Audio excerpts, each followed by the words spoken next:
ये गीता प्रेस से बृहदारण्यक उपनिषद शंकर भाष्य हिंदी अनुवाद सहित प्रकाशित है। ठीक, गीता प्रेस से बृहदारण्यक उपनिषद पर शंकर भाष्य हिंदी अनुवाद सहित प्रकाशित है। उसमें अंतिम भाग में विषय सूची देख लीजिएगा। किसको किस प्रकार का पुत्र चाहिए, गोरा चाहिए, काला चाहिए, किस गुण वाला चाहिए, उसकी विधा का वर्णन। उस विधा का पालन करे तो उस प्रकार का पुत्र हो सकता है। बृहदारण्यक उपनिषद में एक स्थल पर किसी सदगृहस्थ को जिस स्तर का और शरीर के गोरे काले की दृष्टि से भी शामिल है, जिस जैसा पुत्र चाहिए उस प्रकार का पुत्र कैसे वो प्राप्त कर सकता है, इसकी विधा का वर्णन है। दूसरी बात है, अगर चंद्रमा जैसा सौम्य चाहिए तो चंद्रमा की उपासना कीजिए, उनसे ध्यान कीजिए। सूर्य जैसा तेजस्वी चाहिए तो सूर्य का ध्यान कीजिए।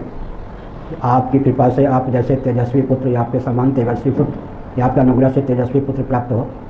अग्नि जैसे चाहिए, तेजस्वी वायु जैसे, जिस अधिदेव को कहेंगे कि आपकी कृपा से आपके स्वभाव स्वरूप के अनुरूप मुझे पुत्र रत्न की प्राप्ति हो, वैसे प्राप्ति हो सकती है। असंभव नहीं है, संभव। और पहले हमने देखा कि गांव में खुले आंगन में बैठी थी माताएं, रात में कोई तारा छिटकता हुआ ऐसे जाता था तो आंचल पसार लेती थी। अगर सधवा है युवती हैं तो पूछने पर वो कहती थी कि वो तेजस्वी जो ऋषि मुनि है कोई देवता, वो मुझे पुत्र के रूप में प्राप्त हो, इसलिए मैंने आंचल पसार लिया।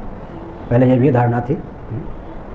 और कई है, शुद्धि के लिए जो चौथे दिन स्नान होता है उस समय युवती साध्वी जिसका पहले दर्शन करे उसका चित्र उसके गर्भाशय तक पहुंच जाता है मन। तो उस समय जैसा पुत्र चाहिए वैसे चित्र घर में रखे किसी देवी देवता के, उसका दर्शन करे। शुद्धि के बाद शुद्धि के लिए स्नान होता है रजस्वला होने पर, और तो उस ढंग का पुत्र रत्न प्राप्त हो सकता है। ठीक, आगे संतान गोपाल मंत्र भी है, बहुत होगा। आगे एक दो प्रश्न।